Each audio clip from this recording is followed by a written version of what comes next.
வரிசை எடுத்துக்கொள்ளுங்க. மத்தேயு 28:18. எல்லாரும் என்னோடு சேர்ந்து வாசிக்கலாம். அப்போது இயேசு சமீபத்தில் வந்து அவர்களை நோக்கி, வானத்திலும் பூமியிலும் சகல அதிகாரமும் எனக்கு கொடுக்கப்பட்டிருக்கிறது. அல்லேலூயா. ஆண்டவராகிய இயேசு கிறிஸ்து சொல்லுகிறார், வானத்திலும் பூமியிலும் சகல அதிகாரம் எனக்கு கொடுக்கப்பட்டிருக்கிறது. கடந்த நாட்களுடைய செய்தி என்னவென்று சொன்னால், போன வாரம் நானே அவர் நல்ல மெய்ப்பனா இருக்கிறார், வழியா இருக்கிறார், ஜீவனா இருக்கிறார் பேசணும். அதே நேரத்தில் சரி இந்த வாரம் உட்கார்ந்து அது தொடர்ச்சி எடுத்துடலாம். நானே மெய்யான திராட்சை செடி, நானே வாசல், நானே சத்தியம் அப்படின்னு சொல்லிட்டு மெசேஜ் எடுத்துடலான்னு சொல்லிட்டு நான் உட்கார்ந்து கொண்டு இருக்கும்போது எனக்குள்ளே போன வாரத்தின் செய்தி தொடர முடியல. அதனால இந்த வாரத்தில் ஆண்டவர் எனக்கு ஒரு புதிய செய்தியை கொடுத்தார். அது என்னவென்று சொன்னால், நம்முடைய ஆண்டவராகிய இயேசு கிறிஸ்து யார்? வானத்திலும் பூமியிலும் சகல அதிகாரம் எனக்கு கொடுக்கப்பட்டிருக்கிறது. அப்படி என்றால் என்ன? நம்முடைய ஆண்டவருக்கு சகல அதிகாரம் உண்டு, சகல அதிகாரம் உண்டு. வானத்திலும் பூமியிலும், வானத்திலும் பூமியிலும் சகல அதிகாரம் கொடுக்கப்பட்டிருக்கிறது. நிறைய நாள் இந்த வசனத்தை தியானிக்கணும்னு யோசித்து இருக்கிறேன், விட்டுட்டு இருக்கிறேன். ஆனால் கர்த்தர் கொடுக்கும் போது அதனுடைய வெளிப்பாடுகள், அதனுடைய காரியங்கள் நமக்கு கிடைக்கும், செய்தி கிடைக்கும். பாருங்க, இந்த வானத்தின் மேலே தேவனுக்கு அதிகாரம் இருக்கிறது. யோசுவா 10ஆம் அதிகாரம் 17, 18 வசனத்தை நீங்க படிச்சு பார்த்தீங்கன்னா, யோசுவா பெரிய யுத்தம் செய்யும் போது அங்கே ஆண்டவர்கிட்ட யோசுவா பேசி, ஸ்தோத்திரம், சூரியனையும் சந்திரனையும் நிறுத்துகிறார். ஒரு அல்லேலூயா சொல்லுவோமே. என்னதுங்க? ஆண்டவர் யோசுவா நிறுத்தல, ஆண்டவர் நிறுத்தினார். வானத்தின் மேல் அதிகாரம் அவருக்கு உண்டு. நில்லுனா நிற்கும், சூரியன் நில்லுனா நிற்கும், சந்திரன் நில்லுனா நிற்கும். ஒவ்வொரு நட்சத்திரத்தையும் அவர் பேரிட்டு அழைக்கிறார், நட்சத்திரங்களை பயன்படுத்துகிறார், நட்சத்திரங்களை யுத்தம் செய்ய வைக்கிறார். சிசேராவோடு நட்சத்திரங்கள்லாம் பண்ணிதான் யுத்தம் செய்ய. ஸ்தோத்திரம்.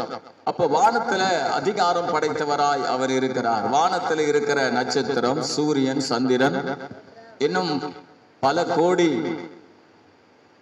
கிரகங்கள், பல கேலக்சிகள், எத்தனையோ பல கோடியான இது போல நிறைய ஸ்தோத்திரம் நட்சத்திரங்கள் இருக்கிறது, பல கோடி சூரியன்கள் இருக்கிறது. அல்லேலூயா. எல்லாவற்றையும் மேல அவருக்கு அதிகாரம் உண்டு. அல்லேலூயா. எபிரேயர் 12ஆம் அதிகாரம் 26ஆம் வசனத்தை நீங்க படிச்சு பார்த்தீங்கன்னா, இந்த பூமி மேலே அவருக்கு அதிகாரம் இருக்கிறது. என்ன அதிகாரம்? இந்த பூமியை என்ன பண்ணுவாரா? ஒரு விசை சொல்லுங்க பார்க்கலாம், அசைப்பார். சொல்லுங்க பார்க்கலாம், எல்லாம் ஒரு அசைஞ்சு அசைப்பார். Very good, அசைப்பார். அல்லேலூயா சொல்ல சொன்னா அசை சொல்லுங்க, நல்லா அசை. அல்லேலூயா. ஆமா, ஸ்தோத்திரம். பூமி மேல அவருக்கு என்ன உண்டு? அதிகாரம் உண்டு. கடல் மேல, கடல் பொங்கத்தக்கதாக குலுக்குகிறாராதே, இறையாதே, அமைதலா இரு சொல்லி என்ன பண்றார்? அதட்டுகிறார். கடற்கரை எதை குறிக்குது? கடலுக்கு, அந்த கடற்கரையை பார்த்த உடனே தேவனுடைய வார்த்தை தான் நேரம் இருக்கு. அதற்கு ஒரு எல்லையை எனக்கு நியமிச்சிருக்கிறாரு. அவர் சொன்னா பொங்கி வெளியே வருவார். ஒரு அல்லேலூயா. யோபு 25:2 சொல்லுகிறது, பயமும் அதிகாரமும் பயங்கரமும் அவரிடத்தில் இருக்கிறது. சொல்லுங்க பார்க்கலாம், அதிகாரமும் பயங்கரம் அவர்கிட்ட இருக்கு. பயங்கரமான காரியம் அவர்கிட்ட இருக்கு, அதிகாரம் அவர்கிட்ட இருக்கு. அதனாலதான் பாடின அதிகாரம் கையிலே ஆளுவோம் தேசத்தை. அல்லேலூயா. பாருங்க, ஸ்தோத்திரம். அதை விட பாத்தீங்கன்னா வானத்திலும் பூமியிலும் சகல அதிகாரம். சூரியன் நில்லுனா நிற்கும், சந்திரன் நில்லுனா நிற்கும், கடல் நிற்கும், பூமி அசையும். பூமியிலே பாழ்கடிப்பை நடத்துகிறவர் அவர்தான். அப்படியானால் எல்லா அதிகாரம் படைத்தவர் அவர். அவருக்கு எல்லா அதிகாரம் அவருக்கு உண்டு. சகல அதிகாரம் எனக்கு கொடுக்கப்பட்டிருக்கிறது. அல்லேலூயா. பாருங்க, யோவான் புத்தகத்துல ஒரு அருமையான இந்த வசனம் எனக்கு ரொம்ப பிடிக்கும். 10ஆம் அதிகாரம் 17-18.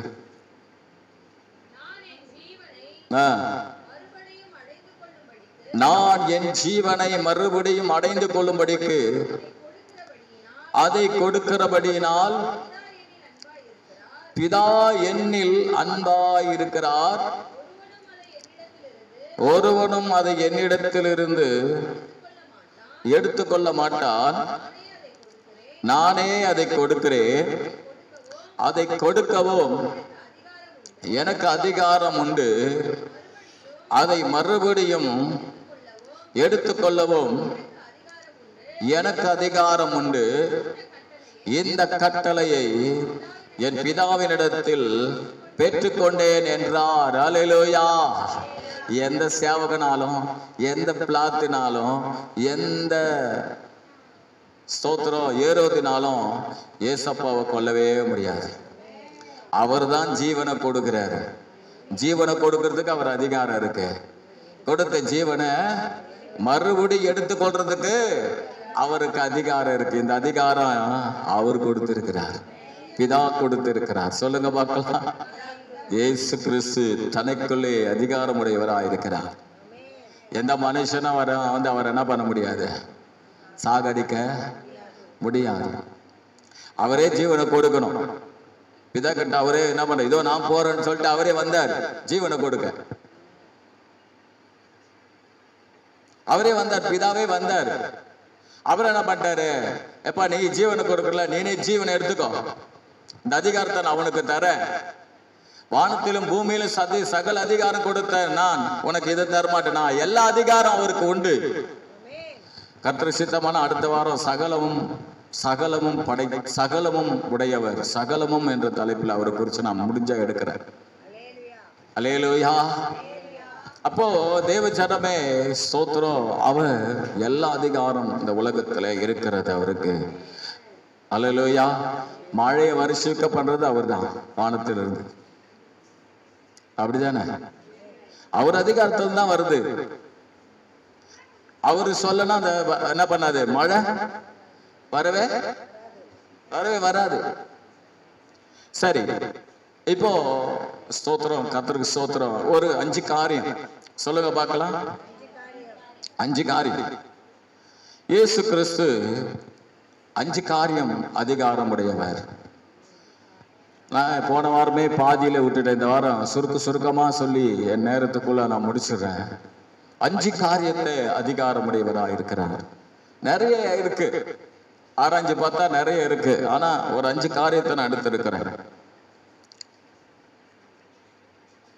முதலாவது, இயேசு கிறிஸ்து அவருடைய உபதேசம் அதிகாரமுடையதா இருந்தது. சொல்லுங்க பார்க்கலாம். உபதேசத்துல அதிகாரம். இரண்டாவது, பாவத்தை மன்னிக்கும் அதிகாரம் உடையவர்.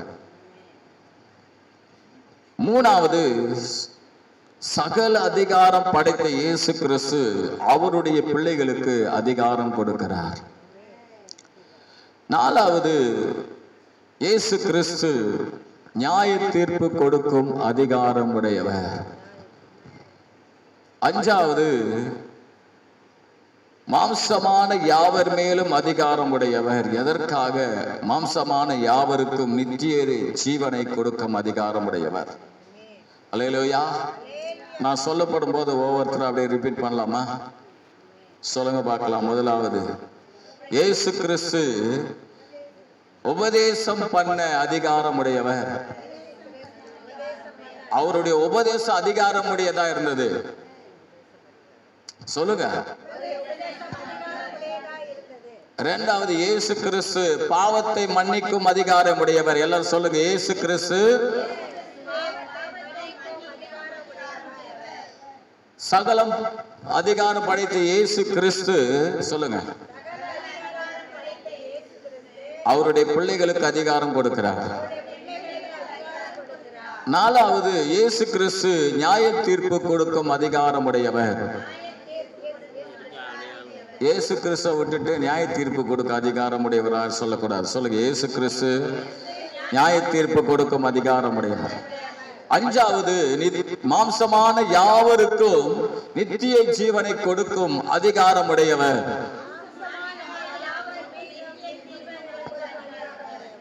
அல்லேலூயா. முதல் பாருங்க, ஸ்தோத்திரம், அவர் போதனை அதிகாரம் உடையதா இருந்தது. எடுத்து படிங்க பார்க்கலாம். மத்தேயு 7ஆம் அதிகாரம் 28, 29.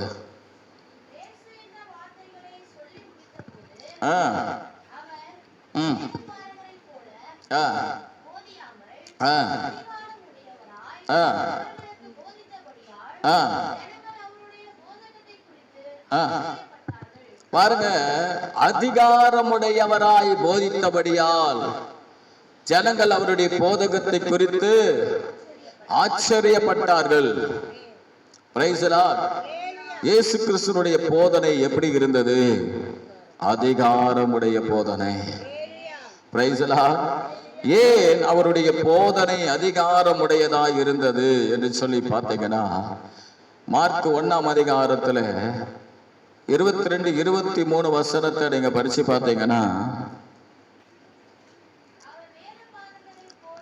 அவர் வேத பாரகரை போல் போதியாமல் அதிகாரம் உடையவராய் அவர்களுக்கு போதித்தபடியினால் அவருடைய போதகத்தை குறித்து ஜனங்கள் ஆச்சரியப்பட்டார்கள். அவர்களுடைய ஜெப ஆலயத்திலே அசுத்தாவி உள்ள ஒரு மனுஷன் இருந்தான். அவன், ஐயோ நசரனாகி இயேசுவே, எங்களுக்கும் உமக்கும் என்ன? எங்களை கெடுக்கவா வந்தீர்? உம்மை இன்னார் என்று அறிவேன். நீ தேவனுடைய பரிசுத்தர் என்று சத்தமிட்டான். படிச்சிருக்க. அதற்கு இயேசு, நீ பேசாமல் இவனை விட்டு புறப்பட்டு போ என்று அதை அதட்டினார். உடனே அந்த அசுத்தாவி அவனை அலைக்கழித்து மிகுந்த சத்தமிட்டு அவனை விட்டு போய்விட்டது. எல்லாரும் ஆச்சரியப்பட்டு, இது என்ன உபதேசம்? என்ன இந்த புதிய உபதேசம்? எப்படிப்பட்டது? இவர் அதிகாரத்தோடு அசுத்தாவிகளுக்கு கட்டளையிடுகிறார், அவைகள் அவருக்கு இவருக்கு கீழ்ப்படுகிறது என்று சொல்லி தங்களுக்குள்ளே ஒரு சொல்லிக் கொண்டார்கள். ஒரு அல்லேலூயா சொல்லுங்க பார்க்கலாம். அல்லேலூயா. ஏன் இவருடைய உபதேசம் அதிகாரமா இருந்ததுன்னா, ஆச்சரியப்படுற அளவுக்கு இருந்ததுன்னா, இவர் உபதேசம் பண்ண உடனே இவர் உபதேசத்தை பார்த்து பிசாசு நடுங்குச்சு. வேற நடுங்குது, வேற பிசாசு. சொல்லுங்க பார்க்கலாம். நடுங்குது. நாம திடீர்னு நான் எதையோ சொன்னா நீங்க ஒரு மாதிரி ஆகுறீங்க. பிசாசு என்ன பண்ணுது? நடுங்குது. இது இயேசு கிறிஸ்துவுக்கு முன்பாக எவ்வளவு பேர் பிரசங்கம் பண்ணி இருக்கிறாங்க ஆலயத்துல. ஆனா ஆலயத்தில் இருந்த பிசாசு என்ன பண்ணல? நடுங்கல. ஆனா இவர் உபதேசம் பண்ணும்போது பிசாசு நடுங்குது. காரணம் என்ன? இவருடைய உபதேசம் அதிகாரமுடையதா இருந்தது. ஒரு அல்லேலூயா சொல்லுங்க பார்க்கலாம். நீங்க கூட சபையில வரும்போது நமக்கு ஏதாவது ஒரு பிரச்சனை, பிசாசு கிரியன்னு சொன்னா அந்த உபதேசத்தை நீங்க சரியா கேட்கும் போது அந்த அசுத்தாவி நம்மளை அலக்கழிச்சிட்டு போயிடும், விழுந்து வெளியே போயிடும். அல்லேலூயா. ஏனென்றால் இந்த இடத்துல இயேசு கிறிஸ்துனுடைய உபதேசம் இருக்கிறது. ஒரு அல்லேலூயா சொல்லுவோமே. அல்லேலூயா. அப்ப பாருங்க, ஸ்தோத்திர, பிசாசு அவருடைய உபதேசத்தை கேட்ட உடனே அழுகுது. அப்ப அந்த உபதேசம் எப்பேற்பட்டதா இருந்தது? அது அதிகாரம் உள்ள உபதேசம். எல்லாரும் ஆச்சரியப்படுறாங்க, ஏசையா இப்படி அதிகாரமா பிரசங்கம் பண்ணலையே, எரேமியா அழுதுகினே தான் பிரசங்கம் பண்ணாரு,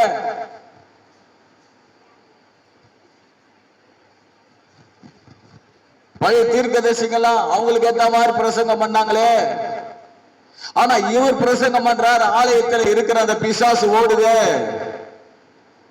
காரணம் என்ன? அந்த உபதேசத்துல அதிகாரம் இருந்தது. பிதாவின் அதிகாரத்தை பெற்ற இயேசு கிறிஸ்து, ஹல்லேலூயா. அந்த உபதேசம் சொன்ன உடனே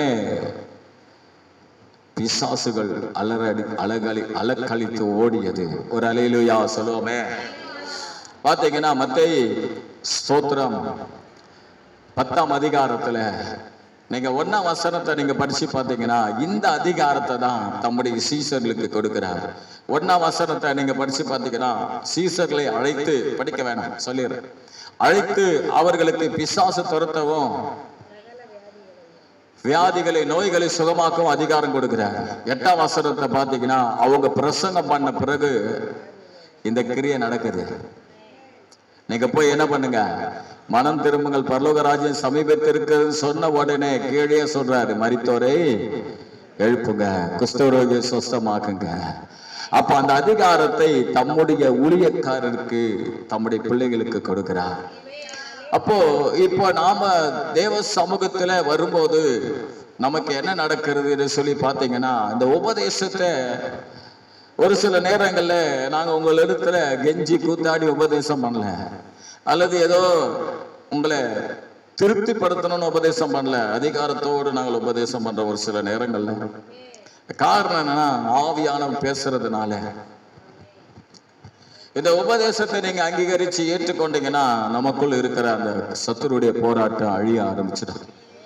சொல்லுங்க பார்க்கலாம். சாதாரணமான உபதேசம் அல்ல அது. இயேசு கிறிஸ்துவ குறித்து பிரசங்கம் பண்ண அந்த இடத்துல பிசாசு என்ன பண்ண முடியாது, நிற்கவே முடியாது. ஒரு அல்லேலூயா சொல்லுவோமே. இயேசு கிறிஸ்து மார்க் 3ஆம் அதிகாரம் 1-5 வசனத்தை நீங்க படிச்சு பார்த்தீங்கன்னா, இயேசு கிறிஸ்து ஜெபாலயத்துக்கு போறாரு. அங்கே பிரசங்கம் பண்ண உடனே அங்க பாத்தீங்கன்னா சூம்பின கை உடையவனே ஆண்டவர் நல்லாக்கிறாரு. அது தேவனுடைய அதிகாரம் உள்ள பிரசங்கத்தினால் நடந்த வல்லமை. சொல்லுங்க பார்க்கலாம். அல்லேலூயா. நம்ம ஆலயத்துக்கு வரும்போது ஏதோ பாஸ்டர் பேசுறாருன்னு வரக்கூடாது, ஏதோ சொன்னார்னு வரக்கூடாது. இன்னைக்கு போற எனக்காக கர்த்தர் பேச போறார்.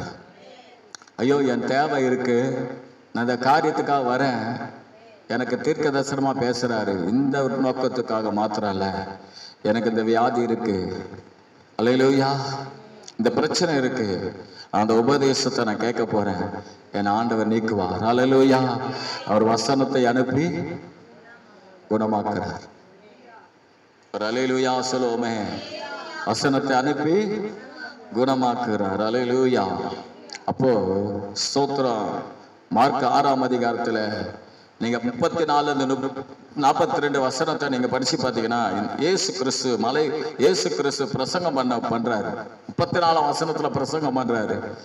அதுல இருந்து பாத்தீங்கன்னா அங்கே தன்னுடைய உபதேசத்துக்கு சாட்சியாக, அவரை அதிகாரம் உள்ள அந்த உபதேசத்துக்கு சாட்சியாக 5 அப்பம் 2 மீன் 5000 பேர் கொடுக்கிறார். அல்லேலூயா.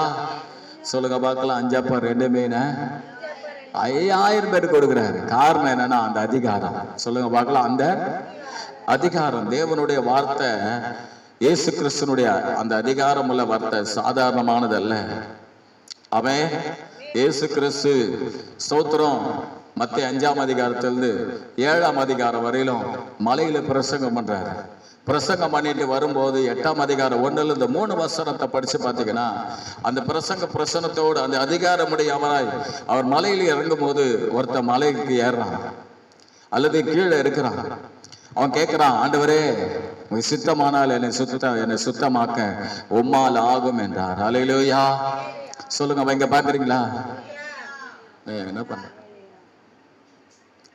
அப்ப அவன் சுகமாகறான். இதெல்லாம் என்ன அதிகாரம்? தேவனுடைய வார்த்தையின் அதிகாரம். சொல்லுங்க. தேவனுடைய வார்த்தை அதிகாரம். அல்லேலூயா. அதே மத்தேயு 8ஆம் அதிகாரத்தில் 6ல இருந்து 13 வசனம் வீட்டுல போய் படிச்சு கொள்ளுங்க. 100க்கு அதிபதி சொல்றான், ஆண்டவரே என் வேலைக்காரன் வியாதியா இருக்கிறான், நான் 100க்கு அதிபதி தான், நான் 100 பேருக்கு அதிகாரம், 100 பேர் மேல எனக்கு அதிகாரம் இருக்கு. ஆனா என்னிடத்துல என்ன இல்ல, இந்த வியாதியை நீக்கிற அதிகாரம் என்னிடத்துல இல்ல. ஆகினால தேவ ஆண்டவரே என்னை சுகமாக்கும். கர்த்தர் அந்த சுகமாக்குற வல்லமை வெளிப்படுத்தினார். அல்லேலூயா. நான் இப்பொழுதும் உங்களுக்கு நான் சொல்றேன், தேவ பிள்ளைகளே, கிறிஸ்தவம் என்பது சாதாரணமான ஒரு காரியம் அல்ல.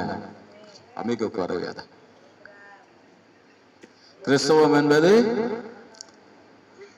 வியாதியோடு, வருத்தத்தோடு, கண்ணீரோ வியாதியோடு உட்கார்ந்துக்கிட்டு சபைக்கு வியாதியோடு வந்துட்டு போடுங்கல்ல.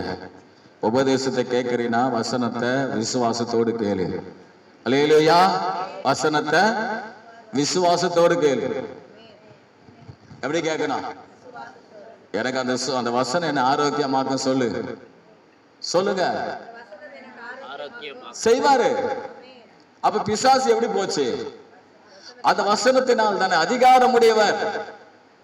அந்த வசனத்தை நாங்க பிரசங்கம் பண்ணும்போது நீங்க வியாதிகள் நீங்கும், பிசாசு கிரியை அழியும், பிசாசு ஓடும். அப்போ முதலாவது இயேசு கிறிஸ்து யார்? அவர் என்ன அதிகாரம் உடையவர்?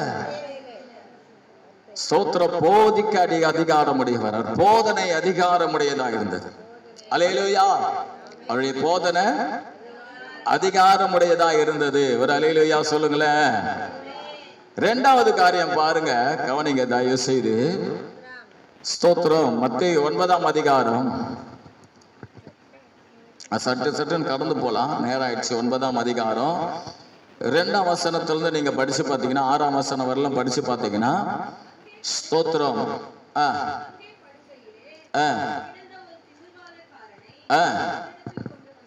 கொண்டு வந்தார்கள். கண்டு திமிர்வாதக்காரனை நோக்கி,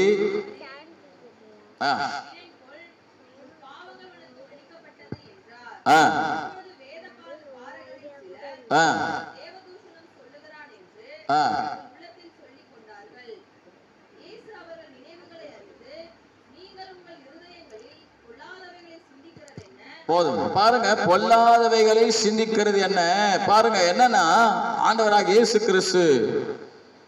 கிறிஸ்துவத்துல ஒருத்தனை கொண்டு வராங்க, திமிர்வாதக்காரனை. பாருங்க, அவனை பார்த்து சொல்றாரு, என்ன சொல்றாரு? மகனே, திடங்கள், உன் பாவம் உனக்கு மன்னிக்கப்பட்டதுன்னு சொல்றாரு. சொன்ன உடனே இவங்க என்ன தெரியுமா யோசிங்க? பாவங்களை மன்னிக்க இவன் யாரு? வியாதி வன சுகமா, வியாதி சுகமாக்கிட்டு போட்டோம். அது எல்லாரால முடியும். டாக்டரால முடியும், மந்திரவாதியால முடியும், ஹோமியோபதி டாக்டரால முடியும், எல்லாரால. இன்னைக்கு நிறைய பேர் இருக்கிறாங்க. ஆனா பாவத்தை மன்னிக்க இவனுக்கு என்ன அதிகாரம் இருக்கிறது? அல்லேலூயா அப்படின்னு அவங்க சொல்றாங்க. அப்ப 6ஆம் வசனத்தை நீங்க படிங்க பார்க்கலாம். பூமியிலே பாவங்களை மன்னிக்க மனுஷகுமாரனுக்கு அதிகாரம் உண்டென்று என்பதை அறிய வேண்டும் என்று சொல்லி திமிர்வாதக்காரனை நோக்கி, நீ எழுந்து உன் படுக்கை எடுத்துக்கொண்டு உன் வீட்டுக்கு போய் என்றார். ஒரு அல்லேலூயா சொல்லுவோமே. அவங்க சொல்றாங்க, பாவத்தை மன்னிக்க கூடிய அதிகாரம் தேவன் ஒருவருக்கு அப்படின்னு அவங்க சொல்றாங்க. ஆண்டவர் சொல்றாரு, இல்ல, பாவத்தை மன்னிக்க கூடிய அதிகாரம் எனக்கு இருக்கிறது. சொல்லுங்க பார்க்கலாம், வாயை திறந்து. எனக்கு என் பாவத்தை மன்னிக்க கூடியவர் இயேசு இருக்கிறார். இந்த அதிகாரத்தை அவர் சும்மா பெற்றுக்கொள்ளலப்பா. இந்த பாவத்தை மன்னிக்க கூடிய அதிகாரத்தை அவர் சும்மா பெற்றுக்கொள்ளல. வேதம் சொல்லுகிறது, எபிரேயர் 9ஆம் அதிகாரம் 22ஆம் வசனம் சொல்லுகிறது. என்ன சொல்லுகிறது? ஸ்தோத்திரம். ரத்தம் சிந்துதல் இல்லாமல் பாவ மன்னிப்பு இல்லை. ரத்தம் சிந்துதல் இல்லாமல் பாவம் மன்னிப்பு இல்லை. 1 யோவான் 1:7 என்ன சொல்லுகிறது? 9 வசனம் என்ன சொல்லுது? இயேசு கிறிஸ்துவின் ரத்தம் சகல பாவங்களை நீக்கி நம்மை சுத்திகரிக்கும். எப்படி அவர் சகல அதிகாரம் படைத்தவராய் இருக்கிறாரோ அது போல இயேசு கிறிஸ்துவின் ரத்தம் சகல பாவங்களை நீக்கி நம்மை சுத்திகரிக்கும். அவர் பாவத்தை மன்னிக்கும் அதிகாரம் உடையவராய் எப்படி இருக்கிறார்? அந்த பாவத்தை நீக்கி சுத்திகரிக்கக்கூடிய இயேசு கிறிஸ்துவின் ரத்தத்தை, தன்னுடைய முழு சரீரத்தின் ரத்தத்தையும் அவர் சிந்தி, மனுக்குலத்துக்காக சிந்தி அந்த அதிகாரத்தை பெற்றுக்கொண்டார். வேற யாரும் இந்த அதிகாரத்தை ஒண்ணு பண்ண முடியாது, பெற்றுக்கொள்ள முடியாது. இதுவரையில் அந்த இயேசு கிறிஸ்துவின் ரத்தம், இயேசு கிறிஸ்து நம்முடைய பாவங்களை எல்லாம் மன்னிக்கக்கூடிய அதிகாரமுடையவராகவே இருக்கிறார். ஒரு அல்லேலூயா சொல்லுவோமே, உண்மைதானே? அல்லேலூயா. ஒரு மனுஷனுக்கு ஒரு இயேசுவை ஏற்றுக்கொண்ட உடனே அவனுக்கு, கவனிக்கிறீங்களா, இயேசு கிறிஸ்து தம்முடைய அதிகாரத்தை பயன்படுத்த உடனே என்ன அதிகாரத்தை பயன்படுத்துறாரு? பாவத்தை மன்னிக்க அதிகாரத்தை பயன்படுத்துறார். அதுக்காக இயேசு கிறிஸ்து ரத்தத்தை சிந்துறாரு. ரத்தத்தை சிந்தினது மாத்திரமல்ல, சிந்தி அவர் என்ன பண்ண, பாவம் மன்னிச்ச உடனே அவனுக்கு என்ன நடக்குது பாருங்க. 9:6-7 மத்தேயு 9:6-7 6ஆம் வசனத்தை படிச்சிட்டோம். உடனே அவன் எழுந்து தன் வீட்டுக்கு போனான். ஒரு அல்லேலூயா சொல்லுவோமே. 4 பேர் தூக்கிட்டு வந்தாங்க. ஆனா இப்போ தூக்கிட்டு வந்தவன் இவ போகும்போது எப்படி போறான் சொல்லுங்க பார்க்கலாம்? சுகமா போறான். அப்படின்னா என்னன்னா, கிறிஸ்துவும் சொன்னாலுமே கிறிஸ்துவுக்குள்ள ஒருத்தர் ஒரு என்ட்ரி ஆகும் போதே, அவன் இயேசு கிறிஸ்துவுக்குள்ளே வரும்போதே அவனுக்கு கொடுக்கிற முதலாவது காரியம் என்னவென்றால், அவனுக்கு பாவ மன்னிப்பு கொடுக்கிறார். கூடவே என்ன கொடுக்கிறார்னா, அட்வான்ஸா போனஸா சுகத்தை கொடுக்கிறார். ஒரு அல்லேலூயா சொல்லுங்க பார்க்கலாம். யாருக்கெல்லாம் இந்த இது நடந்திருக்கு, இந்த கிருபை? ஐயோ தூங்காதீங்கப்பா. யாருக்கு இஷ்டம் நடந்தது அப்புறம் சாட்சி சொல்லுங்க. நானே இப்ப சொல்லிடுறேன், என் வாழ்க்கையில் நடந்தது. எல்லாரும் கை தூக்கி சொன்னீங்கன்னா ஏற்கனவே உங்களுக்கு சாட்சி சொல்லல. நித்திய சாட்சியில அது ரொம்ப நாள் முன்ன. சரி, ஓகே. ரட்சிப்பின் சாட்சி. ஓகே, ரட்சிப்பின் சாட்சியில எனக்கு கூட அதான், இயேசு ஏற்றுக்கொண்டவுடனே என் பாவம் மன்னிப்பிக்கப்பட்டதுன்றதுக்கான அடையாளம்னா என் வயிறு வலி என்னை விட்டு நீங்கி போச்சு. அத்தோட வரவே இல்லை. 33-34 வருஷம் ஆகுது. ஒரு அல்லேலூயா. அப்போ ஒரு கிருபை ஆண்டவர் தரார் பாருங்க, எவ்வளவு அருமையானவர்ல. அவர் பாவத்தை மன்னிக்க அதிகாரம் மட்டுமல்ல, அந்த அதிகாரத்துல என்ன இருக்குன்னா, நம்முடைய வியாதிகளை சுகமாக்குற வல்லமை அந்த பாவ மன்னிப்பின் அதிகாரத்துல வெளிப்படுகிறது. நீங்க உண்மையா நான் ஒரு காரியம் சொல்ற பாருங்க, கவனிங்க. உங்களுக்கு இப்ப வியாதி இருக்குன்னு வச்சுக்கங்களேன், உண்மையா ஆண்டவர்கிட்ட மன்னிப்பு கேட்டு மனம் திரும்பும் போது, அவர் நம்முடைய பாவத்தை மன்னிக்கும் போது நம்முடைய வியாதி நம்ம விட்டு போகும். யோசித்து பாருங்க, நிச்சயம் நடக்கும். நம்ம ஒரு சில நேரம் நம்ம வாழ்க்கையில ஆண்டவர் ஏற்றுக்கொள்ளும் போது சுகமாக பின்பு என்ன நடக்குதுன்னா, அந்த சுகத்தை நம்ம இழந்து போறோம். காரணம் என்னன்னா, பலவிதமான பாவம் நம்ம சூழ்ந்து கொள்ளும் போது அந்த பாவத்தினால் வரும் அந்த சாபம் வியாதியாய் மாறுகிறது. அந்த வியாதி மறுபடியும் நம்ம விட்டு நீங்கன்னு சொன்னா, ஆண்டவர்கிட்ட மனம் திரும்பி அந்த பாவ மன்னிப்பை நம்ம பெற்றுக்கிட்டு, ஆண்டவரே என்னை மன்னிங்கப்பா கேட்கும் போது அந்த சுகத்தை ஆண்டவர் நமக்கு தரார். சொல்லுங்க பார்க்கலாம், இது சத்தியம். இது ஒவ்வொரு கிறிஸ்தவங்களுக்கும் அவன் ரட்சிக்கப்படும் போதே அது நடக்குது. எனக்கு நடந்திருக்கு, சகோதரிக்கு நடந்திருக்கு, உங்களுக்கு நடந்திருக்கு. அவன் ஸ்தோத்திரம். அவர் நம்முடைய அக்கிரமங்கள்லாம் மன்னித்து நம்முடைய வியாதியை சுகமாக்கி இருக்கிறார். அல்லேலூயா சொல்லுங்க, அல்லேலூயா. ஆமா, அதனால அருமையான தேவ பிள்ளைகளே, ஸ்தோத்திரம். ரோமர் 4:7 சொல்லுது, இந்த பாவ மன்னிப்பு நமக்கு வந்தா சுகம் மட்டும் கிடையாது, நம்மை யாருடைய அக்கிரமத்தை மன்னிக்கிறாரோ, யாருடைய பாவத்தை எண்ணாது இருக்கிறாரோ அவர்கள் பாக்கியவான்கள். நம்முடைய பாவத்தை எல்லாம் கர்த்தர் மன்னிக்கும் போது நம் பாக்கியவன், ஆசீர்வதிக்கப்பட்டவளா மாறுகிறோம். ஆமென். சங்கீதம் 86:5 சொல்லுகிறது, அவர் மிகுந்த பாவம் மன்னிக்கும் போது நமக்கு என்ன கிடைக்குதுன்னா மிகுந்த கிருபை கிடைக்குது. எரேமியா 9:17 சொல்லுது, அவர் நம்ம வனாந்தரத்துல என்ன பண்ணலாம், நம்முடைய பாவத்தை எல்லாம் மன்னிச்சு இஸ்ரவேல் ஜனங்களை வனாந்தரத்துல கைவிடவில்லையா. நம்முடைய பாவம் மன்னிப்பு வந்துருச்சுன்னா நம்ம கைவிட மாட்டார். அதுதான் மனம் திரும்பினோம். சொல்லுங்க, மனம் திரும்பினோம். பாவ மன்னிப்பு பெற்றுக்கணும்.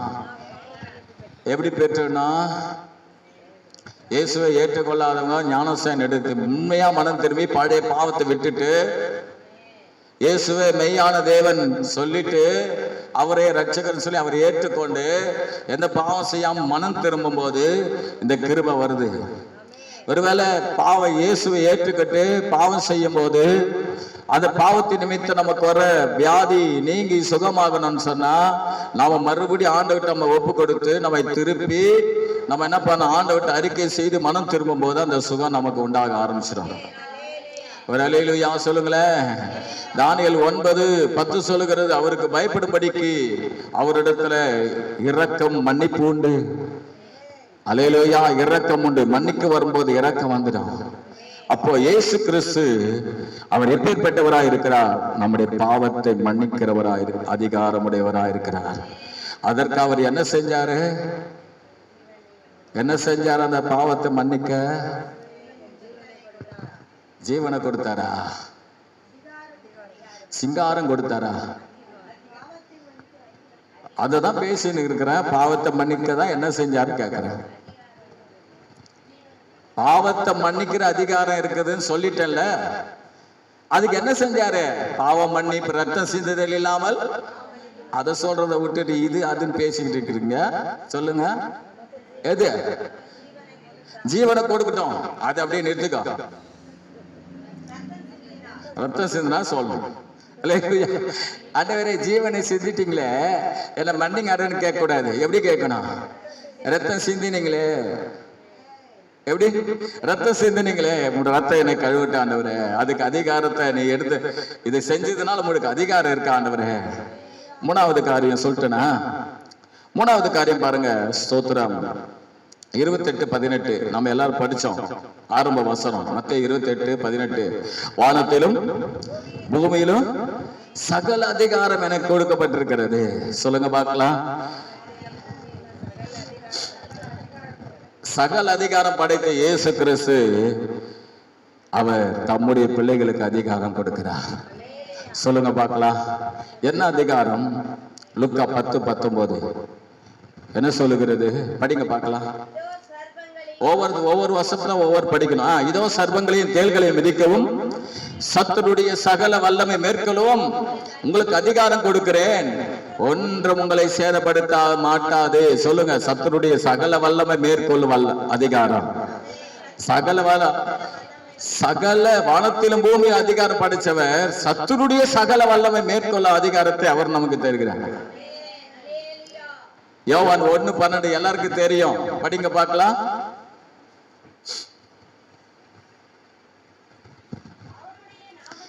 அவருடைய நாமத்தின் மேல் விசுவாசம் உள்ளவர்களாய் அவரை ஏற்றுக்கொண்டால் எத்தனை பேர்களோ அத்தனை பேர்களுக்கும் தேவனுடைய பிள்ளைகளாகும்படி அதிகாரம் கொடுத்திருக்கிறார். அல்லேலூயா.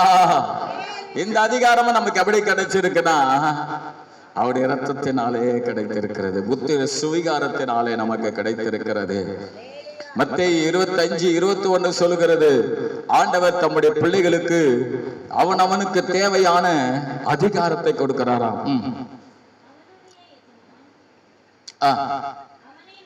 அவனை நோக்கி நல்லது உத்தமமும்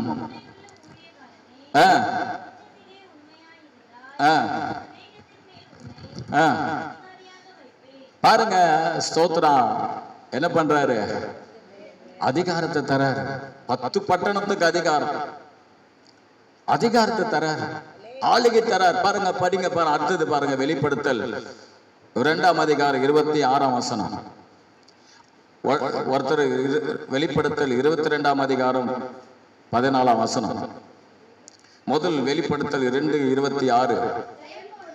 ஜெயம் கொண்டு முடிவு அறிந்தும் கிரியைகளை கை கொள்ளுகிறவன் எவனோ அவனுக்கு நான் பிதாவினிடத்தில் அதிகாரம் பெற்றது போல ஜாதிகள் மேல் அதிகாரம் கொடுப்பேன். அல்லேலூயா. ஜாதிகள் மேல் அதிகாரம். வெளிப்படுத்தல் 22ஆம் அதிகாரம் 14ஆம் வசனம். அடுத்தது யாருன்னா படிங்க. ஜீவ விருட்சத்தின் மேல் அதிகாரம் உள்ளவர்களாவதற்கும்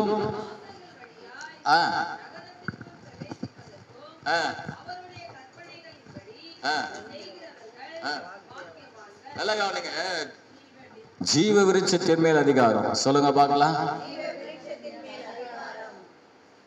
ஜீவ விருட்சத்தின் மேல் அதிகாரம். ஒரு அலையிலையா சொல்லுங்களேன். கடைசியா பார்த்தீங்கன்னா வெளிப்படுத்தல் 20:4. அன்றியும் சிங்காசனங்களை கண்டே அவைகளின் மேல் உட்கார்ந்தார்கள். நியாய தீர்ப்பு கொடுக்கும்படி அவர்களுக்கு அதிகாரம் அளிக்கப்பட்டது. போதும். அல்லேலூயா. எவ்வளவு பெரிய அதிகாரங்க. யார் கொடுக்கிறது? யாருக்கு கொடுக்கிறது? சகல அதிகாரம் படைத்த இயேசு கிறிஸ்து தம்முடைய பிள்ளைகளாக நமக்கு தராரு. என்ன அதிகாரம் கொடுக்கிறாரு? முதல்ல பிசாசு மேல பிள்ளைகளாகும்படி அதிகாரம். அடுத்தது பட்டணத்தின் மேல் அதிகாரம். ஸ்தோத்திரம். எதிர் மேல் அதிகாரம்? ஜீவ விருட்சத்தின் மேல் அதிகாரம். நியாய தீர்ப்பு அதிகாரமா? 22:14. ஜீவ விருட்சத்தின் மேல் அதிகாரம். அப்புறம் நியாய தீர்ப்பு அதிகாரம். அல்லேலூயா. இதெல்லாம் யாருக்கு? யாருக்கு? நீ யாரு? நீ யாருமாண்ணா? நீ தேவனுடைய பிள்ளைகளுக்குன்ற நீங்க யாரு? சொல்லுங்க. நான் தேவ பிள்ளை. அதிகாரம் எனக்கு உண்டு. அவர் அதிகாரம் படைச்சதுனால, சகல அதிகாரம் இருக்கிறதுனால நமக்கு சில அதிகாரங்களை கொடுக்கிறாரு. பரலோக ராஜ்யத்துல ஜீவ விருட்சத்தின் மேல் அதிகாரம். அல்லேலூயா. நியாய தீர்க்க அதிகாரம். பிள்ளைகளாகும்படி அதிகாரம். பிசாசு மேல அதிகாரம். இப்படியாக பலவிதமான அதிகாரங்களை நமக்கு கொடுத்திருக்கிறார். அவர் அதிகாரம் பெற்றது போல தம்முடைய பிள்ளைகளையும் அதிகாரம் உடையவர்களாய் மாற்றி இருக்கிறார். அல்லேலூயா. 4வது காரியம் பாருங்க. யோவான் 5ஆம் அதிகாரம் 27ஆம் வசனம்.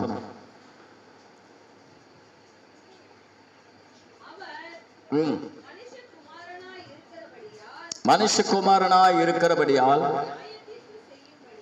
நியாய தீர்ப்பு செய்யும்படிக்கு அதிகாரத்தையும் அவருக்கு கொடுத்திருக்கிறார். சொல்லுங்க. நியாய தீர்ப்பு கொடுக்கும் அதிகாரம் உடைய இயேசு கிறிஸ்து. சொல்லுங்க பார்க்கலாம். நியாய தீர்ப்பு கொடுக்கும் இயேசு கிறிஸ்து. அவர் நியாய தீர்ப்பு நமக்கு கொடுக்க போகிறார். Praise the lord. ஹல்லேலூயா. நியாய தீர்ப்பு கொடுக்கும் அதிகாரம். ஹல்லேலூயா. நியாய தீர்ப்பு கொடுக்கும் அதிகாரம். ஹல்லேலூயா. சொல்லுங்க பாருங்க. அதுல நீங்க 28-29 வசனத்தை படிங்க. யோவான் 5:27-28.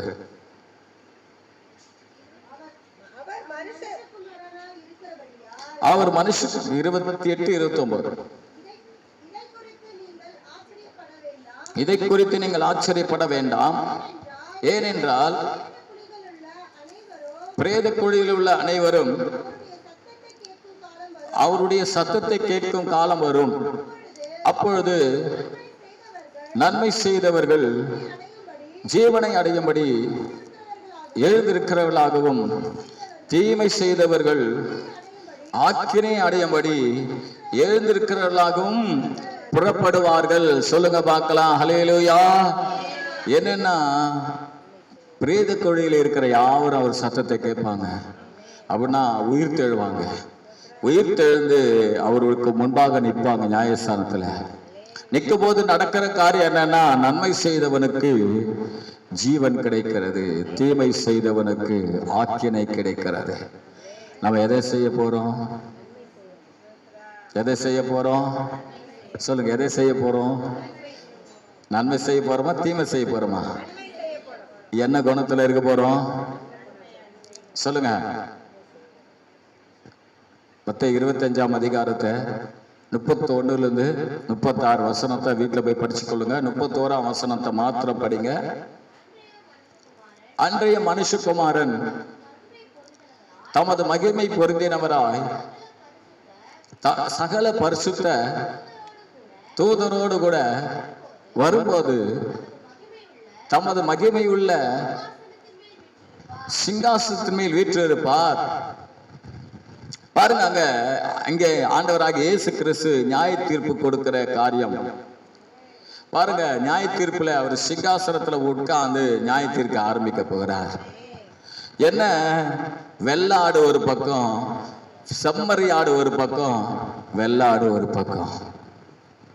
சொல்லுங்க பார்க்கலாம். செம்மறி ஆடு நல்ல ஆடு, நன்மை செய்த ஆடு. சொல்லுங்க, செம்மறி ஆடு நல்ல ஆடு, நல்ல ஆடு, நன்மை செய்த ஆடு. வெள்ளை ஆடு வெள்ளையா போட்டுருக்கு, அந்த மாதிரி 1 2 3 4 5. இந்த வெள்ளை ஆடு சொல்ல, இதை சொல்ல, நீங்கெல்லாம் நல்லவங்க, அல்லேலூயா. இந்த வெள்ளை ஆடு இல்லை. வெள்ளை ஆடுன்னா அர்த்தம் என்னன்னா, அது கருப்பா கூட இருக்கும், அதுக்கு பேர் என்னதா இருக்கும்? வெள்ளை ஆடு. அப்ப அந்த வெள்ளை ஆடு பாத்தீங்கன்னா என்னன்னா, தீமை செஞ்ச ஆடு, நன்மை செய்யாத ஆடு. நல்ல துணி வச்சிருக்கோம், ஒருத்தன் கஷ்டப்படுவான், தரவே தராது. அபிகாயில் புருஷ மாதிரி அவன் தானே. சாப்பாடு இருக்கும், ஒருத்தருக்கு உதவி செய்ய மாட்டான். ஒருத்தருக்கு வியாதினா போய் பார்க்க மாட்டான், இவருக்கு வியாதியே வராத மாதிரி. எனக்கு வியாதி வந்த பார்க்கறதுக்கு ஆளு இருக்கு, அல்லேலூயா. சிறையிலாக அடைப்பட்டிருப்பான், பிரச்சனையோடு இருக்கிறவன், அவனை போய் பார்க்கறது இல்ல. நிறைய காரியங்கள் சொல்லப்பட்டிருக்கிறது. அதுல 46ஆம் வசனம் சொல்லுகிறது, நீதிமான்கள், ஸ்தோத்திரம், வெள்ளை ஆடுக்கும் படிங்க பார்க்கலாம். அது வெள்ளை ஆடு நித்தினை ஆக்கினை அடையவும், நீதிமான்களோ நித்திய ஜீவனை அடையவும் போவார்கள் என்றார்கள். அல்லேலூயா. பாருங்க அருமையானவர்களே, நல்லது செய்கிறவன், ஆண்டவருடைய பிள்ளை, நித்திய ஜீவன்.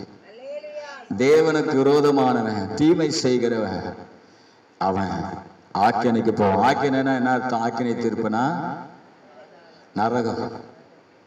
அப்போ இயேசு கிறிஸ்து நியாய தீர்ப்பு கொடுக்க அதிகாரம் பெற்றிருக்கிறார். சொல்லுங்க பார்க்கலாம். நியாய தீர்க்க அதிகாரம் பெற்றிருக்கிறார். வெளிப்படுத்தல் 20ஆம் அதிகாரம் 11 15 வசனத்தை நீங்க படிச்சு பார்த்தீங்கன்னா, கடைசி நியாய தீர்ப்பு, வெள்ளை சிங்காசன நியாய தீர்ப்பு. ஆண்டவராகிய இயேசு கிறிஸ்து சிங்காசனத்தின் மேல் வீற்றிருப்பார். அவனுடைய கிரியின்படியே அவர் நியாய தீர்ப்பார். தீமை செய்கிறவனுக்கு சோத்திர, தீமைக்கேற்ற நியாய தீர்ப்பு. நீ அநீதி செய்கிறவனுக்கு அநீதி ஏற்ற நியாய தீர்ப்பு. பரிசுத்தமா இருக்கிறவனுக்கு, நீதி செய்கிறவனுக்கு அதற்கேற்ற நியாய தீர்ப்பு. ஜீவ புத்தகத்துல, ஞாபக புத்தகத்துல அவர் எழுதி வச்சிருக்கிற அந்த கிரியின்படியே அவர் நியாய தீர்ப்பு கொடுப்பார். அல்லேலூயா, அல்லேலூயா. அந்த நியாய தீர்ப்பு கொடுக்கும் அதிகாரம் உடையவர் அவர். அல்லேலூயா. பாருங்க, நமக்கு அந்த நியாய தீர்ப்பு கொடுக்கிறதுக்கு நமக்கு அந்த அதிகாரம் கொடுத்திருக்கிறார். எவ்வளவு பெரியவர் பாருங்க. ஏங்க, இங்க தாங்க ஜட்ஜுங்க அவங்க இவங்கெல்லாம் தீர்ப்பு சரியா இல்லைன்னா கூட இந்த இடத்துல நல்ல ஜட்ஜுங்கெல்லாம் இருக்காங்க. ஆனா அந்த நம்ம எப்படி மாத்துறாருன்னா, ஜட்ஜா மாத்துறாரு, நியாய தீர்ப்பு கொடுக்கிற ஆளா மாத்தி இருக்கிறாரு. அதிகாரத்தை நாம அவரிடத்தில் பெற்றுக் கொண்டிருக்கிறோம். சொல்லுங்க பார்க்கலாம். அல்லேலூயா. அப்போ நாலாவது இயேசு கிறிஸ்து யாருன்னா நியாய தீர்ப்பு கொடுக்கும் அதிகாரம் உடையவர். அல்லேலூயா, அல்லேலூயா. கடைசி நான் ஒன்று சொல்லி முடிச்சிடுறேன். கடைசி 17ஆம் அதிகாரம் யோவான் 17 2ஆம் வசனம். எல்லாரும் எடுத்துக்கொள்ளுங்க பார்க்கலாம். எல்லாம் எடுங்க பார்க்கலாம். பிதாவே, வேலை வந்தது, நீர் உம்முடைய குமாரனுக்கு தந்தருளின யாவருக்கும் அவர் நித்திய ஜீவனை கொடுக்கும் பொருட்டு மாம்சமான யாவர் மேலும் நீர் அவருக்கு அதிகாரம் கொடுத்தபடியே உம்முடைய குமாரன் உம்மை மகிமைப்படுத்தும்படிக்கு நீர் உம்முடைய குமாரனை மகிமைப்படுத்தும். சொல்லுங்க பார்க்கலாம். மாம்சமான யாவர் மேலும் அவருக்கு அதிகாரம் இருக்கிறது. அந்த மாம்சமான யாவர் மேலும் அதிகாரம் ஏன் இருக்குன்னா, அந்த மாம்சமான எல்லாருக்கும் அவர் நித்திய ஜீவனை கொடுக்க போகிறார். ஒருத்தரும் அடம்பிடிக்காதுங்க. ஏசப்பாயா ஏன் ஏசப்பாக்கு என் மேல என்ன அதிகாரம் இருக்கு? முரடு பிடிக்கூடாது. அவருக்கு எல்லா மாம்சமான யாவர் மேல நமக்கு அதிகாரம் இருக்கு. அவருக்கு அந்த அதிகாரம் எதுக்கு நம்ம பயன்படுத்த போறாருன்னா, நம்மளை நித்திய ஜீவனை கொண்டு போய் நிறுத்துறதுக்கு. அல்லேலூயா. அதை விட்டுட்டு நீ புலம்பிக்குன்னு மற்ற காரியம் ஆண்டவரை முறுமுறுத்துக்கிட்டு கண்ட காரியத்தை செஞ்சுக்கிட்டு இருந்தீங்கன்னா அந்த அதிகாரத்தை உன் மேல பயன்படுத்த முடியாது. நீ விட்டு கொடுத்தினா அந்த அதிகாரம் உனக்கு பயன்படுத்துவார். அந்த நித்திய ஜீவ வழியிலே உன்னை நடத்திக்கிட்டு போவார். சொல்லுங்க பார்க்கலாம். நித்திய ஜீவ வழியிலே, போன வாரம் சொன்ன இல்லையா, அவர் தான் வழி. அந்த வழியிலே நம்ம கொண்டு போவார். அதிகாரத்தை அவர் அதிகாரம் செலுத்த விட்டு கொடுங்க. அல்லேலூயா. நான் பார்த்துக்கிறேன். சொல்லுங்க பார்க்கலாம். அல்லேலூயா. 3ஆம் அதிகாரம் 16ஆம் வசனம். யோவான் 3:16. எல்லாம் யோவான்ல தான் இருக்கு அந்த வசனம்லாம். நான் வெளியே படிச்சிடலாம். 3:16. தேவன் தம்முடைய ஒரே பேரான குமாரனை விசுவாசிக்கிறவன் எவனோ அவன் கெட்டு போகாமல் நித்திய ஜீவனை அடையும்படிக்கு அவரையே தந்தருளி இவ்வளவாய் உலகத்தில் அன்பு கூர்ந்தார். சொல்லுங்க அல்லேலூயா. நித்திய ஜீவனை அடையும்படிக்கு இவ்வளவாய் அன்பு கூர்ந்தார். நம்ம மேல அதிகாரம் உடையவன். நம்ம ஆணவத்தினால அவர் நம்ம மேல அதிகாரம் செலுத்தல, அன்பு கூர்ந்த அதிகாரம் செலுத்துகிறார். எவ்வளவு அருமையானவர்ல நம்முடைய ஆண்டவர். அல்லேலூயா. நம்முடைய ஆண்டவர் இயேசு கிறிஸ்து சாதாரணமானவர்கள். அவர் அன்பான தேவன். சொல்லுங்க. ஆமா. அவருக்கு என் மேல என்ன அதிகாரம் இருக்கு? நான் ஏன் இஷ்டத்துக்கு செய்வேன்? இதெல்லாம் கிடையாது. இதெல்லாம் ஆண்டவருடைய அன்பு இல்லை, ஆண்டவருடைய அதிகாரம் இல்லை. அவர் என் மேல அன்பு வச்சிருக்கிறார். அவரிடத்தில் அன்பு கூறுவர்களுக்கு சகலம் நன்மைக்கு ஏதுவாய் நடக்கும். ஒரு அல்லேலூயா சொல்லுங்களேன். அதே 3:36. குமாரனிடத்தில் விசுவாசமாய் இருக்கிறவன் நித்திய ஜீவனை உடையவனாய் இருக்கிறான். குமாரனை விசுவாசியாதவனோ ஜீவனை கண்டடைவதில்லை. தேவனுடைய கோபம் அவன் மேல் நிலை நிற்கும். என்ன செய்யணுமா? நாம என்ன செய்யணுமா? அந்த குமாரனை விசுவாசிக்கணும். சொல்லுங்க பார்க்கலாம். அவர் மேல விசுவாசம் வச்சுக்கிட்டு போயிட்டே இருக்கணும். சொல்லுங்க பார்க்கலாம். ஏசப்பா, நீங்க என்ன பார்த்துக்கணுப்பா. நம்ம விசுவாசிக்கிற ஆண்டவரே. அல்லேலூயா. நான் விசுவாசிக்கிற ஆண்டவரே. ஆமென். யோவான் 6ஆம் அதிகாரம் 26, 27. இயேசு அவர்களுக்கு பிரதியுத்தரமாக, நீங்கள் அற்புதத்தை கண்டதினால் அல்ல, நீங்கள் அப்பம் புசித்து திருப்தியானதினாலேயே என்னை தேடுகிறீர்கள் என்று மெய்யாகவே மெய்யாகவே உங்களுக்கு சொல்லுகிறேன். அழிந்து போகிற போஜனத்திற்காக அல்ல, நித்திய ஜீவன் வரைக்கும் நிலை நிற்கிற போஜனத்திற்காகவே கிரியை நடப்பியுங்கள். அதை மனுஷகுமாரன் உங்களுக்கு கொடுப்பார். அவர் பிதாவாகிய தேவன் முத்தரித்திருக்கிறார். அல்லேலூயா. அவர் நித்திய ஜீவனை கொண்டு போறதுக்கு நம்மளை எது கொடுத்திருக்கிறாருன்னா, என்ன கொடுத்திருக்கிறாரு? அழியாத போஜனம். சொல்லுங்க பார்க்கலாம். அழியாத போஜனம் என்ன அர்த்தம்? நித்திய ஜீவன் வரல நம்ம கொண்டு போய் நிறுத்துற போஜனம் இது திருவிருந்து. சொல்லுங்க பார்க்கலாம். கர்த்தரின் திருவிருந்து பக்தியோ அதை அருந்து கர்த்தரின் கர்த்தர் திருவிருந்த நமக்கு கொடுத்திருக்கிறார். சொல்லுங்க பார்க்கலாம். இந்த உலகத்துல அதை திருவிருந்த நம்ம எடுக்க எடுக்க பயத்தோடு பக்தியோடு பரிசுத்தமா எடுக்க எடுக்க நம்ம குற்றம் நீங்கி அப்படியே அந்த ஜீவன் நமக்குள்ள இறங்கி இறங்கி இறங்கி அந்த திருவிருந்தானது நம்ம என்ன பண்ணுதுன்னு சொன்னா உண்மை எடுக்கும் போது நம்ம நித்திய ஜீவன் வரலாம் கொண்டு போய் நிறுத்திடணும். நம்ம நித்திய ஜீவன வரல நம்மளை எட்டக்கூடிய அந்த ஜீவப்பம், அந்த ஜீவப்பத்தை ஒழுங்கா என்ன பண்ணா, என் மாம்சத்தை புசித்து 6:54 யோவான், என் மாம்சத்தை புசித்து என் ரத்தத்தை பானம் பண்ணுகிறவனுக்கு நித்திய ஜீவன் உண்டு, நான் கடைசி நாளிலே அவனை நான் என்ன பண்ணுவேன், எழுப்புவேன். ஹல்லேலூயா. அதனால இந்த நித்திய ஜீவனுக்காக கிரியை செய்ய ஆரம்பிங்க. ஏன்னா தானான்னு இருக்காதீங்க. இயேசு நம்ம மேல அதிகாரம் வச்சிருக்கிறார் இல்லையா? அந்த அதிகாரத்தை எப்படி பயன்படுத்துறாரு? அன்பா பயன்படுத்துறாரு. அன்பா பயன்படுத்துற அதிகாரத்தை நம்ம என்ன பண்ணோம், பயன்படுத்தணும். நாமளும் அந்த அதிகாரத்தை என்ன பண்ணோம், அந்த அதிகாரத்தை இழந்துடக்கூடாது. அவர் மேல் நம்ம வைத்திருக்கிற, அவர் நம்ம மேல் வைத்திருக்கிற அந்த அதிகாரத்தினுடைய ஆசீர்வாதத்தை இழந்துடக்கூடாது. பாருங்க, யோவான் 4:36 சொல்லுகிறது, விதைக்கிறவனும் அறுக்கிறவனும் ஆகிய இருவரும் ஒருமித்து சந்தோஷப்படத்தக்கதாக அறுக்கிறவன் கூலியை வாங்கி நித்திய ஜீவனுக்காக பலனை சேர்த்துக் கொள்கிறான். நித்திய ஜீவனுக்காக பலன். சொல்லுங்க பார்க்கலாம். பலன் அங்க நமக்கு பலன் வேணும். சொல்லுங்க, நித்திய ஜீவனுக்கான பலன். பலன் சொல்லுங்க பார்க்கலாம். பலன் 2 வசனம் தான் முடிச்சிட்டு போறேன். பலன், நித்திய ஜீவனுக்காக பலன். நீங்க சொல்ற வரைக்கும் நான் விட மாட்டேன். அப்ப சொல்லுவீங்க, தெரியும். ஹல்லேலூயா. ஸ்தோத்திரம். வேதம் சொல்லுது, ஸ்தோத்திரம். வேத வாக்கியங்களை யோவான் 6:5-39 சொல்லுகிறது. வேத வாக்கியங்களை எல்லாரும் பாருங்க பார்க்கலாம். வேத வாக்கியங்களை ஆராய்ந்து பாருங்கள், அவைகளால் நித்திய ஜீவன் உண்டு என்று எண்ணுகிறீர்கள். என்னை குறித்தும் சாட்சி கொடுக்கிறவைகள் அவைகளே. வேத வாக்கியங்களை ஆராய்ந்து பாருங்கள், அவைகள் நித்திய ஜீவனும் உண்டு என்று நமக்கு சொல்லுது. என்ன வைக்குது சொல்லுங்க பார்க்கலாம். சொல்லுங்க. நீ வேதத்தை படிக்க படிக்க எனக்கு ஒரு நித்திய ஜீவன் உண்டு என்ற எண்ணம் உங்களுக்குள்ள வந்துகிட்டே இருக்கும். சொல்லு. படிக்கலைன்னா உனக்குள்ள தானாவே எண்ணம் வந்துடும், நான் பைபிள் படிக்கல, நிச்சயமா நான் எங்க போறேன், குற்ற மனசாட்சி உன்னை ஆளுகை செய்யும். பைபிள் படிக்க படிக்க உங்களுக்குள்ள என்ன ஆகும், நித்திய ஜீவன் உண்டு என்ற எண்ணம் வரும். அந்த அதிகாரத்தை பயன்படுத்தணும். சொல்லுங்க, அந்த அதிகாரம். சொல்லுங்க, அதிகாரம் கையிலே ஆளுவோம் தேசத்தை. ஹல்லேலூயா. அப்ப அந்த அதிகாரத்தை நம்ம பெற்றுக்கொள்ளணும்னு சொன்னா அந்த நித்திய ஜீவ வசனத்தை படிக்கணும்.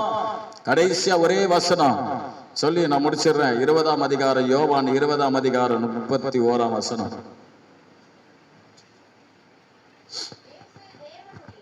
இயேசு தேவனுடைய குமாரனாகிய கிறிஸ்து என்று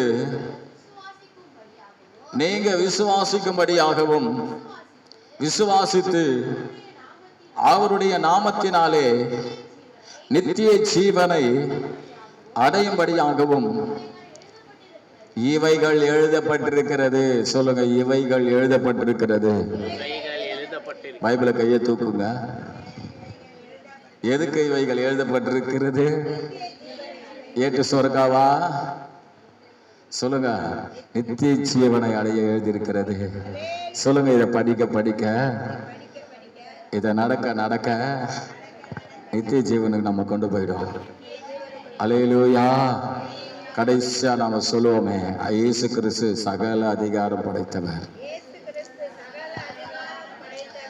வானத்திலும் பூமியிலும் சகல அதிகாரம் படைத்திருக்கிறவர்.